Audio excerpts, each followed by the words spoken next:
लाहौर में साबिक chief justice Saqib Nisar के घर दस्ती बम हमला। साकिब निसार घर पर मौजूद थे, फैमिली समेत महफूज। इब्तदाई रिपोर्ट के मुताबिक नामालूम अफराद ने घर के गिराज में हैंड ग्रेनेड फेंका। कोई जानी नुकसान नहीं हुआ। 2 अहलकार, 1 मुलाजिम मामूली जख्मी। गिराज में खड़ी गाड़ी को नुकसान, घर के शीशे टूट गए। पुलिस की भारी नफरी ने इलाके को घेरे में ले लिया। आला पुलिस हुकाम, बम डिस्पोजल स्क्वाड और फॉरेंसिक टीम भी पहुंच गई। आईजी पंजाब का नोटिस, तहकीकात का हुक्म, रिपोर्ट तलब कर ली गई। साकिब निसार कहते हैं, अल्लाह के फजल से खैरियत से हूं, डरने वाला नहीं, मेरे हौसले बुलंद हैं। बानी चेयरमैन पीटीआई कौमी असम्बली के 3 हलकों से इलेक्शन लड़ेंगे। मियांवाली, लाहौर और इस्लामाबाद से मैदान में उतरेंगे। नवाज शरीफ NA-15 मानसहरा से इलेक्शन लड़ेंगे। शहबाज शरीफ NA-242 कराची से इलेक्शन लड़ेंगे। मुस्तफ़ा कमाल ने भी NA-242 से कागजात जमा करा दिए। मरियम नवाज कौमी और सूबाई नशिस्तें मैदान में उतरेंगी। परवेज इलाही का 3 कौमी और 3 सूबाई हलकों से इलेक्शन लड़ने का ऐलान।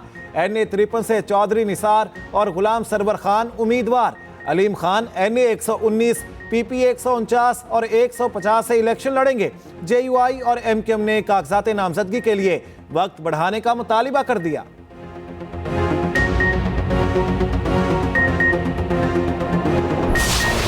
आपने पीटीआई को, वर्कर सपोर्टर को न कैंपेन करने दी, न कन्वेंशन करने दिया, न आपको नॉमिनेशन पेपर फाइल करने नहीं दे रहे। इनकी इतनी घबराहट हो गई। अगर इतनी घबराहट ना हो तो क्या फर्क पड़ता है कि आप किसी को नॉमिनेशन फॉर्म आप ना ले लें। हम तो नहीं चाहते कि इलेक्शन जो है वो अनकंटेस्ट हो, अनअपोज इलेक्शन। हमको तो कहते हैं मुकाबला करो, फ्री फेयर एंड ट्रांसपेरेंट वो कर दे। इमरान खान साहब जो हैं वो भी कम से कम 3 कॉन्स्टिट्यूंसी पे पाकिस्तान की वो भी कंटेस्ट करेंगे इलेक्शन। जहां तक कैंडिडेट्स पीटीआई का ताल्लुक है, प्रायोरिटी यानी उसकी जो तरजीह दी जाएगी वो दी जाएगी उनको जो जेल में है।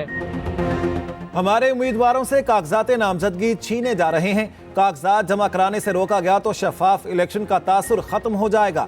चेयरमैन पीटीआई बैरिस्टर गौहर कहते हैं, हर सूरत 8 फरवरी को इलेक्शन चाहते हैं। बैरिस्टर अली जफर ने कहा, इंतखाब के लिए जेल में मौजूद उम्मीदवारों को तरजीह दी जाएगी। लतीफ खोसा ने कहा, कैसी लेवल प्लेइंग फील्ड है कि कागजात नामजदगी में भी मुश्किलात हैं। नून लीग चाहती है उनके खिलाफ लड़ने वाला कोई ना हो।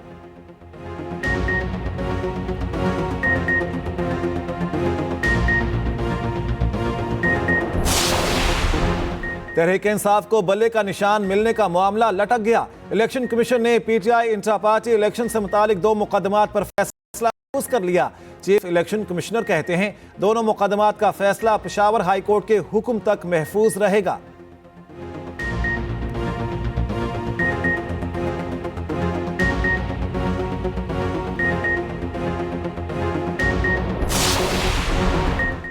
बानी पीटीआई के खिलाफ तोशाखाना रेफरेंस समाअत के लिए मंजूर। एहतसाब अदालत के जज मोहम्मद बशीर 23 दिसंबर को समाअत करेंगे। बानी चेयरमैन पीटीआई और बुशरा बीबी की तलबी के नोटिस जारी।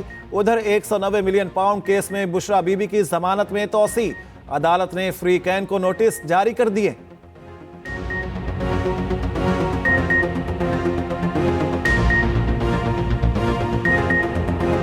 शौकत सिद्दीकी से कहा गया, नवाज शरीफ और मरियम नवाज को जमानत नहीं देनी। कहा गया, उन्हें जेल में ही रखना वरना 2 साल की मेहनत जाया हो जाएगी। 2 साल मेहनत ये थी कि ऐसे शख्स को लाना था जिसे मुल्क चलाने का तजर्बा नहीं। मेरी जगह ऐसे शख्स को लाया गया जिसने मुल्क तबाह कर दिया। नवाज शरीफ ने पार्लिमानी बोर्ड के इजलास से खिताब में कहा, मुझ पर झूठे केसेस बनाने की क्या जरूरत थी। आज वो सजाएं कहां गईं?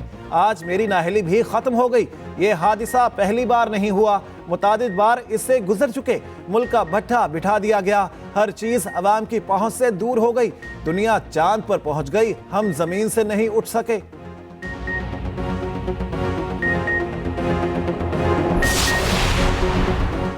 ISI समेत किसी इदारे या एजेंसी को ऑडियो टेप की इजाजत नहीं। विफाकी हुकूमत ने ऑडियो लीक्स केस में अदालत को बता दिया। अटॉर्नी जनरल ने कहा, कोई हुकूमती एजेंसी रिकॉर्डिंग कर रही है तो गैर कानूनी तरीके से कर रही है। इस्लामाबाद हाई कोर्ट में समाअत। जस्टिस बाबर सत्तार ने कहा, जो आता है कहता है ऑडियो टेप की इजाजत नहीं, फिर ऐसा कौन और क्यों कर रहा है? एक तरफ फ्रीडम ऑफ इंफॉर्मेशन, दूसरी तरफ प्राइवेसी का मामला है। कैसे बैलेंस होना चाहिए? अब विफाकी हुकूमत पर है, वो कैसे इस केस को चलाना चाहते हैं। हुकूमत ने ना बताया तो नेशनल और इंटरनेशनल अदालती मुआविन मुकर्रर करेंगे। अदालत ने इस्तफसार किया पैमरा क्या एक्शन ले रहा है? पैमरा के वकील ने कहा मामला कौंसिल ऑफ कंप्लेंट को भेजा, वो फैसला करेंगे। लतीफ खोसा बोले एक बार नहीं पूरा दिन टीवी पर ऑडियो लीक्स चलती रहीं। पीटीए, एफआईए समेत दीगर फ्रीकैन को दोबारा जवाब जमा कराने की हिदायत। टीवी चैनल्स ज़ाब्ता अखलाक से मुतालिक सीनियर सहाफ़ियों को अदालती मुआविन मुकर्रर करने का फैसला। तो रियासती इदारों पर हमला किया गया, कानून हाथ में लेने वालों को नताइज का सामना करना पड़ेगा। रियासत ने क्यों इक़दाम उठाए, ये सवाल गलत है। रियासती इदारों पर हमला हर मुल्क में जुर्म है। निगरान वज़ीर आज़म अनवारुल हक काकड़ की सवाबी में तलबा से गुफ्तगू। कहा कुछ लोग सियासी एहतजाज चाहते हैं मगर सियासी रवैयों पर बात नहीं करना चाहते। मुझे कोई मसला नहीं कि मुल्क में कोई भी लीडर पॉपुलर हो जाए, अगर मकबूलियत बेहतर परफॉर्म नहीं करती तो ये तबाही में बदल जाती है।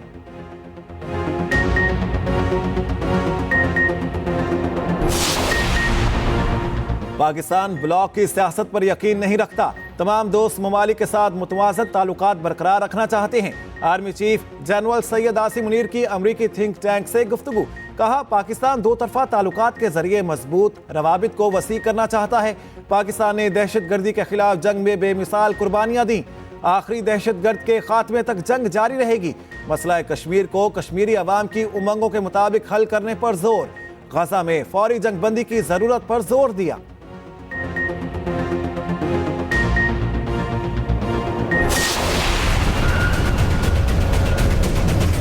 तमाम तंजीमें भत्ताखोरी, मंशियात फरोशी और लोगों के अगवा बराए तावान बैरून ममालिक के फंड्स लेकर अपनी ऐश व अशरत की ज़िंदगी गुजार रहे थे।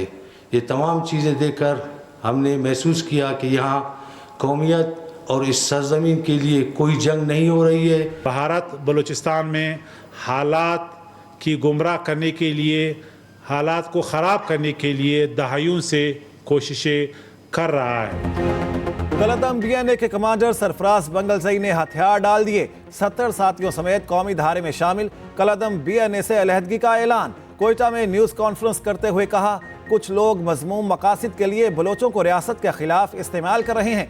भारत से पैसे लेकर अपने ही लोगों का खून बहाया जा रहा है। निगरान वज़ीर इत्तलात बलोचिस्तान जान अचकजई ने कहा भारत बलोचिस्तान में हालात खराब करने की कोशिश कर रहा है। गाजा में इस्राएली बर्बरियत की तबाहकुन दास्तान। शहीद फलस्तीनियों की तादाद 20,000 हो गई। 8,000 बच्चे इस्राएली सफाकियत की भेंट चढ़ गए। एक रोज में मजीद 100 फलस्तीनी शहीद कर दिए। सेहूनी फौज ने जबालिया कैंप को बारूद से निशाना बनाया। रफा कैंप पर भी बमबारी। काबिज फौज के अस्पतालों पर छापे। औदा अस्पताल को बैरिकों में तब्दील कर दिया। 240 अफराद को गिरफ्तार कर लिया गया। सलामती कौंसिल जंगबंदी करारदाद पर तातुल दूर करने में नाकाम। गजा से मुतालिक करारदाद पर वोटिंग एक बार फिर मौखर।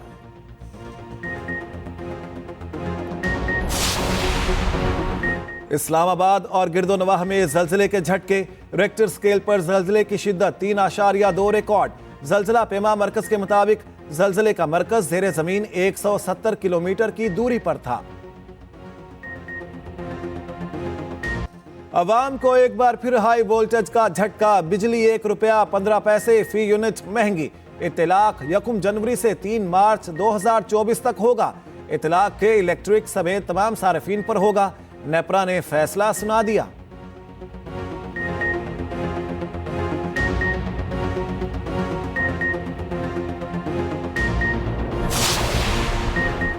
इंतखाबात में किसी सूरत ताखीर कबूल नहीं करेंगे। इलेक्शन शेड्यूल आने के बाद इंतखाबी अमल और जमहूरियत को डीरेल नहीं किया जा सकता। इंतखाबात का इनेकाद हल्का बंदियों के तनाज़ात से ज़्यादा ज़रूरी हैं। सुप्रीम कोर्ट ने योब और शिरानी की हल्का बंदियों से मुतालिक तहरीरी फैसला जारी कर दिया। अदालत ने करार दिया कि इंतखाबात जमहूरियत का बुनियादी जुज़्व है। दूसरी जानिब ताहयात नाहली से मुतालिक सुप्रीम कोर्ट के फैसले और इलेक्शन एक्ट में तजाद। अदालत उज़्मा की हिदायत पर अखबारात में इश्तिहार जारी।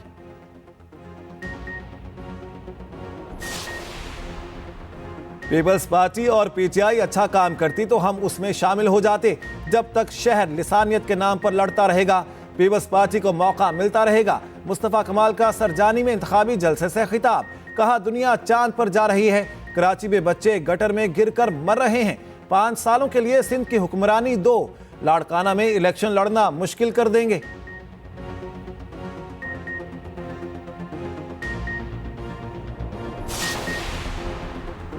कराची की बुलंद इमारतों में आग क्यों लगती है? फायर ब्रिगेड के सर्वे में खौफनाक इंकिशाफात। रिपोर्ट के मुताबिक आई चुंदरीगढ़ रोड पर 45 इमारतों का मुआयना, 29 गैर तसल्ली बख्श करार।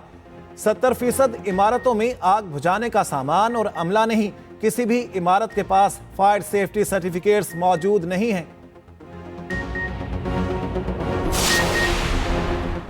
लाहौर में तजावुजात के खिलाफ ग्रैंड ऑपरेशन शुरू, शहर भर में क्रैकडाउन, 282 अफराद गिरफ्तार, 190 दुकानें और रेस्टोरेंट सील कर दिए गए, सैकड़ों पथारों और शेड्स को मिसमार कर दिया गया।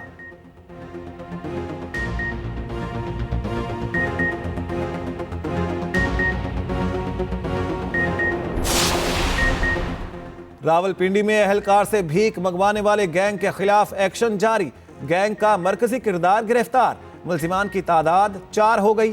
3 लेडी अरकान को गुज़िश्ता रोज गिरफ्तार किया गया। दौरान तफ्तीश अहम इंकिशाफात मुतवक्के।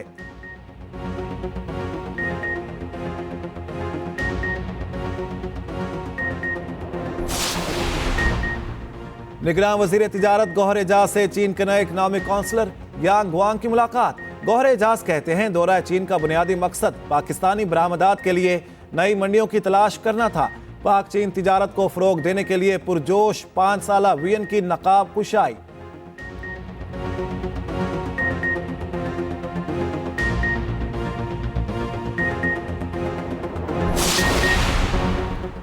रिपब्लिकन्स के सबसे मजबूत उम्मीदवार इलेक्शन की दौड़ से बाहर।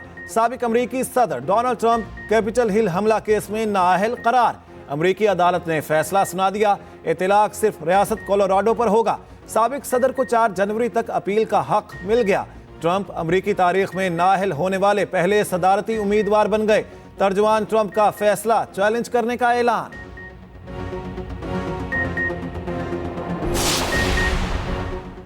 किंग बाबर आजम फिर नंबर 1। साबिक कौमी कप्तान ने भारतीय क्रिकेटर शुभमन गिल से पहली पोजीशन छीन ली। बाबर आजम के 824 पॉइंट्स, बॉलर्स में पाकिस्तान के शाहीन शाह अफरीदी का 9वां नंबर। इंटरनेशनल क्रिकेट काउंसिल ने प्लेयर्स की नई वनडे रैंकिंग जारी कर दी।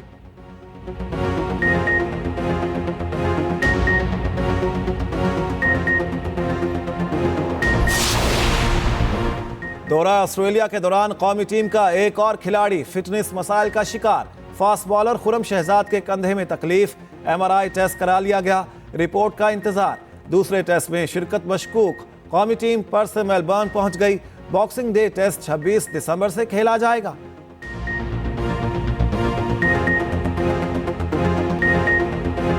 और मारूफ शायर नसर निगार कौमी तराने के खालिक अबुल असर हफीज जालंधरी को दुनिया से रुखसत हुए 41 बरस बीत गए।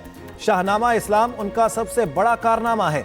मलका पुखराज ने उनकी नज्म अभी तो मैं जवान हूं को गाकर अमर कर दिया।